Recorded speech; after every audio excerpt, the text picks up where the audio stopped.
Welcome to the deep dive. Today, we're embarking on a really crucial exploration, the state of women's rights across the globe. Huge topic, and so important. Absolutely. We've gathered quite a collection of recent reports and data. We're looking at work from Concern Worldwide, Womankind Worldwide, the World Bank, Yeah, and also pulling from our world in data. some really solid sources there. Right.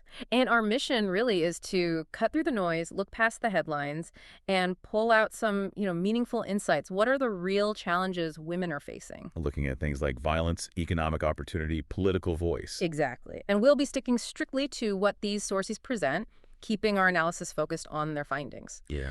Okay, so let's get into it.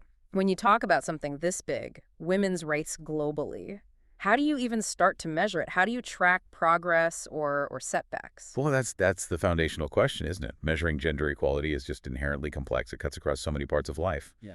So organizations tend to rely on a set of key indicators to try and build a picture. Things like gender-based violence rates that tells you a lot about basic safety. A stark one, yeah. Then there's women's participation in the paid workforce, their representation in politics. Yeah. Do they have a voice in decisions? And even things like maternal mortality rates. Which reflects broader issues about women's health and how society values it. Exactly. It all connects. And our sources mention specific tools, right? Indices that help compare these things between countries, like a global benchmark. Precisely. We have things like the UN's Gender Development Index, the GDI, that looks at the gaps between men and women in really vital areas: health, education, economic resources. Right. Then there's the Women, Peace, and Security Index, the WPS Index. Yeah. That focuses on three main things: women's inclusion in society, their access to justice, and their overall security. Inclusion, justice, security. Got it. And finally, the World Economic Forum has its Global Gender Gap Report. That measures disparities across four key areas: economic participation, education, health, and political empowerment. So different lenses on the same core issues. Right. Each index has its own method, its own focus, but together they give us these valuable frameworks for sort of understanding where different countries stand relative to each other. Okay, so with these measurement tools in mind, where are the biggest hurdles? Where are we seeing the most significant challenges globally? That Concern Worldwide report flags 10 countries facing really acute problems. Let's start with Pakistan. Yeah, Pakistan. Its 2023 GDI score put it among the 10 lowest in the world. Now, its 2024 WPS index ranking is a bit higher, 158 out of 177, but it's still very low on the World Economic Forum's Gender Gap Index, 161 out of 162. Wow, almost at the bottom there. And the Concern report points out something crucial. Women and girls there are hit much harder by the increasing natural disasters linked to climate change. That vulnerability is key. And leadership roles. That's another striking point from the UNDP data mentioned in the report. Pakistan has the lowest share of women in senior managerial and legislative roles, just 4.5%. 4.5%, that's incredibly low. It really is. And the report suggests this often comes down to a mix of, well, limited access to higher education for women, plus these really deeply embedded social norms that just block their professional path. Yeah, that paints a clear picture of limited pathways. Okay, moving across the map. The Democratic Republic of the Congo, it seems to have an interesting contrast in its index rankings. It really does. The DRC ranks relatively high on the GDI, number 31, actually. Remember, GDI looks at health, education, economic gaps. Right. But then it absolutely plummets on the WPS index down to 174 out of 177. That index covers inclusion, justice, security. So high on development gaps, but extremely low on peace and security for women. Why the huge drop? Well, it's likely linked to the increased conflict, especially in the eastern provinces. And tragically, the DRC has the highest reported rate of intimate partner violence, 36%. Half of all women over 15 have experienced physical violence. That's devastating. And politically. As of 2024, women held only about 12.8% of parliamentary seats. And the Concern report also mentioned how basic safety risks affect everything, even getting clean water or accessing sanitation. How so? Well, women and girls might have to travel further, putting themselves at risk.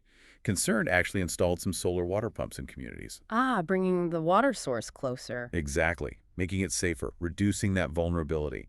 It shows how practical security measures can directly improve women's daily lives. That's a powerful example. Okay, next up is Niger. The data there seems to suggest a strong economic case for improving gender equality. Absolutely.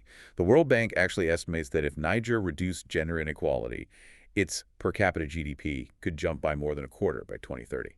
Wow, that's a huge potential gain. It is. But right now, the WPS index, where Niger ranks 166th, shows really low financial inclusion for women, just over 10%. And the other indices?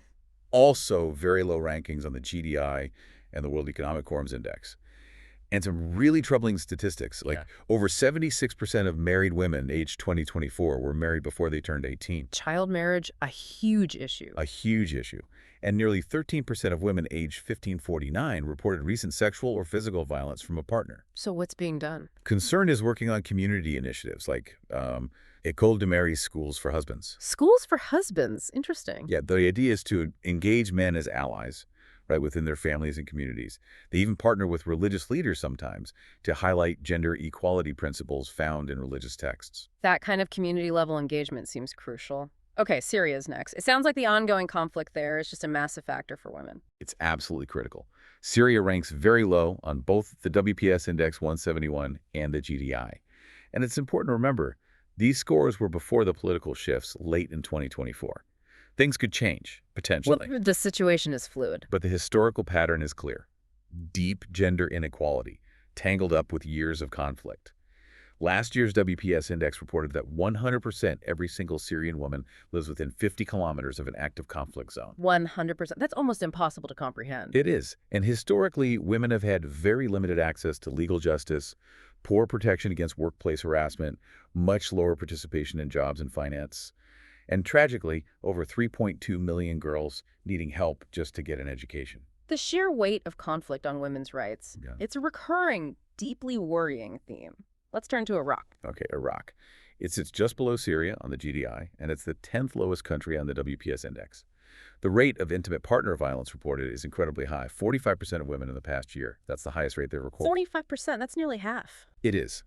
Now, there has been some progress. Women hold about 29.2% of parliamentary seats as of early 2024. Okay, some political representation gains. Yes, but huge challenges remain. Things like, again, alarmingly high rates of underage marriage. And this stark imbalance in unpaid domestic work. Women do about 24% of it, men just 4%.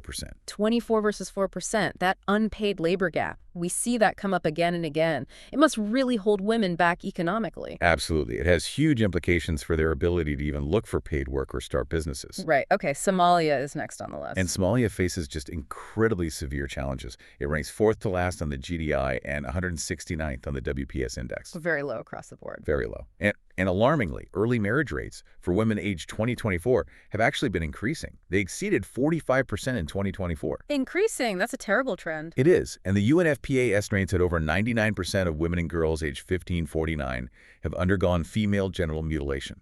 Over 99%. That statistic is just horrific, a profound violation. It really is. Yeah. And adding to the grim picture, women's representation in parliament has actually decreased. It went from 24% in 2016 down to just over 19% in 2024. So progress is actually reversing in some areas there. That's deeply concerning. Turning now to Afghanistan. The situation for women there has, well, unfortunately seen a major downturn recently. Yeah, tragically, yes. Yeah. Afghanistan ranks second to last on the GDI and dead last on the WPS index. The ongoing crisis has just made women and girls incredibly vulnerable. Facing severe restrictions. Severe restrictions on basic rights work, education, and that directly limits their access to essential aid and services too. Since 2023, female-headed households have lost a staggering 40% of their income. 40% loss of income. Just devastating for families. And gender-based violence is widespread. Over 50% of women report experiencing it. In some provinces, that number climbs to an appalling 92%. 92%. Women also have much lower rates of bank account ownership than men, which again blocks their economic independence. But even in these incredibly difficult circumstances, there are vital programs. Concerns Aware program, for example. What does that do? It's provided crucial support like training and resources to thousands of women in agribusiness. And it's led to real results.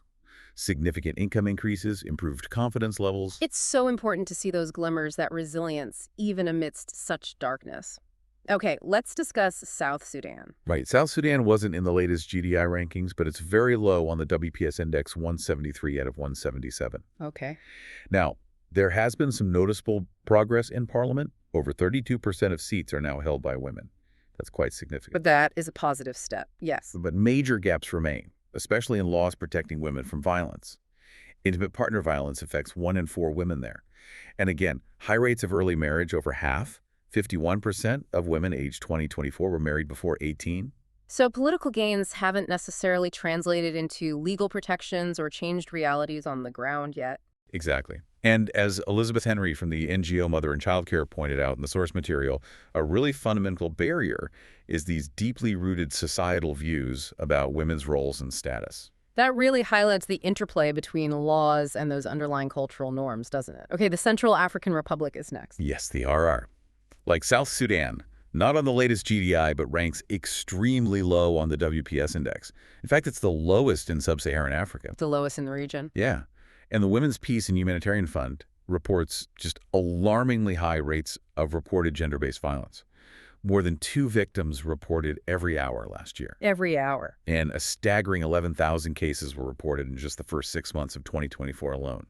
Female representation in parliament, also very low, 11.4%. An incredibly tough environment. Is there support happening? Yes, organizations like Concern are doing vital work, providing things like dignity kits and literacy courses for survivors of gender-based violence. And they're also trying to set up local peace committees to raise awareness and try to prevent future violence. It's essential work. Each of these country examples is just stark, often heartbreaking. Finally, we come to Yemen. Yemen ranks second to last on the WPS index and, sadly, last on the GDI. The civil conflict there is nearing its 10th year now. A decade of conflict. And women and girls are hit disproportionately hard. It's like a compounding effect. Gender-based violence and severe restrictions on their rights, all worsened by the war. What does that look like in terms of practical realities? Well, only about 6% of women are involved in any kind of employment, formal or informal. 6%.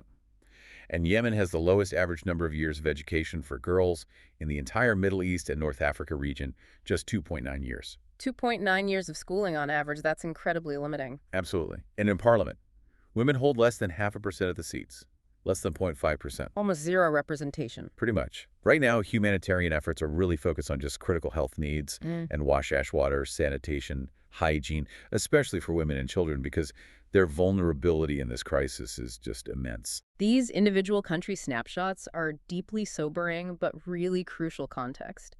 Now, our other sources, Womankind Worldwide and the World Bank, they offer a broader global view. What are some of the standout global facts and statistics that really jump out from that wider data? Looking at that broader data, the sheer scale of these challenges just becomes even more apparent. Globally, an astounding 1 in 3 women will experience physical or sexual violence in her lifetime. 1 in 3. That number is just consistently shocking. It is. And even more tragically, think about this. 58% of all women murdered globally back in 2017 were killed by an intimate partner or a family member. Killed by those closest to them. The very people who should be safest. Then you have hundreds of millions of girls married before 18, robbed of childhood opportunities. Over 200 million women and girls alive today have undergone FGM, a brutal violation. And trafficking. The majority of human trafficking victims, 71%, are women and girls, and the main reason, sexual exploitation. And conflict zones exacerbate this. Massively. During conflict, during displacement, the risks skyrocket. About 1 in 5 female refugees or displaced persons reports experiencing sexual violence. The global picture on violence is just horrifying. It really underscores how pervasive this violation is. What about women's economic rights globally? What does that data show? Well, the economic disparities are just vast and deeply entrenched. Women worldwide spend at least twice as much time as men on unpaid domestic work, childcare, cooking, cleaning. Twice as much time on unpaid work. At least. And often, when you add up paid and unpaid work, women end up working significantly longer hours overall than men. That's the double burden. Exactly. Yeah. And legally. Over 2.7 billion women globally face job restrictions just because they are women. Legal restrictions on jobs they can do. Yes. Think about agriculture. Women contribute hugely, especially in the global south, right? Right. But less than 15% of landholders worldwide are women. Less than 15%. That ownership gap is huge. It is. Then there's the pay gap. The global gender pay gap was estimated around 22% in 2018, meaning women earn, on average, roughly 78 cents for every dollar men earn for similar work. Still a significant gap. And alarmingly, nearly 82 million women don't even have legal protection against discrimination in the workplace. The World Bank's 2022 report really summed it up starkly. Nearly 2.4 billion women globally just don't have the same economic rights as men. 2.4 billion. Yeah. And 178 countries still have legal barriers preventing full economic equality. Specifically, 86 countries restrict the jobs women can hold, and 95 don't guarantee equal pay for equal work. So the global average score for women's legal rights is... Just 76.5 out of a possible 100? Still a long way to go. That's a staggering number of women facing unequal economic footing. It must have ripple effects everywhere in their lives. And what about participation? Leadership roles, politics, broader society? Yeah, the numbers there also show significant underrepresentation. Globally, women make up only about 25% of parliamentarians, a quarter. Still far from parity. Very far. And as of January 2019, the number of women serving as heads of state or government was still tiny. Globally, only about 1 in 5 government ministers were women then. 1 in 5. And when you look at major peace processes, negotiations, mediations, women's representation is even more dismal. Very few mediators, witnesses, signatories, negotiators are women. Which is ironic because isn't there evidence that women's involvement actually helps peace deals stick? Absolutely. Compelling research shows consistently that when women are meaningfully involved in peace talks, the resulting agreements are significantly more likely to last. So the evidence is there, but the representation isn't. Precisely. And adding to that challenge, a critically low percentage of international aid that's specifically meant to support gender equality actually makes it to the women's rights organizations working on the ground. The very groups trying to drive change are underfunded. That seems deeply counterproductive. It really does. They're often in the best position to know what's needed locally, yet they struggle for resources. Okay, so we've painted a picture of immense challenges, deeply rooted issues, stark statistics. But amidst all this, are there any glimmers of hope? Does the data show any progress? Yes, and it's really crucial we acknowledge that. Despite the scale of the task, real progress is being made. In some areas, in some countries. The World Bank report, for instance, specifically highlights Gabon. Gabon, what did they do? They undertook comprehensive reforms to their civil code and passed a specific law against violence against women. And it resulted in a really significant jump in their score on the Women, Business, and Law Index. So targeted legal reform can make a measurable difference. It absolutely can. And globally, the World Bank notes that the most legal reforms recently have focused on areas like parenthood, pay, and the workplace. Okay, so practical, everyday issues. Exactly. Many countries have been working to strengthen laws against sexual harassment, prohibit gender discrimination in hiring and promotion, boost paid parental leave, and get rid of outdated job restrictions for women. Parental leave is a big one. It is. The number of countries guaranteeing paid maternity leave is steadily increasing. And encouragingly, some nations are now introducing paid paternity leave or shared parental leave options too. That helps shift the burden of care, potentially. Potentially, yes. And finally, our World in Data points out something else important. There's growing global awareness of these issues. And crucially, data collection efforts are improving. Better data helps. How? Well, better data is absolutely vital. You need it to accurately track progress over time and to really pinpoint where attention and resources are most urgently needed.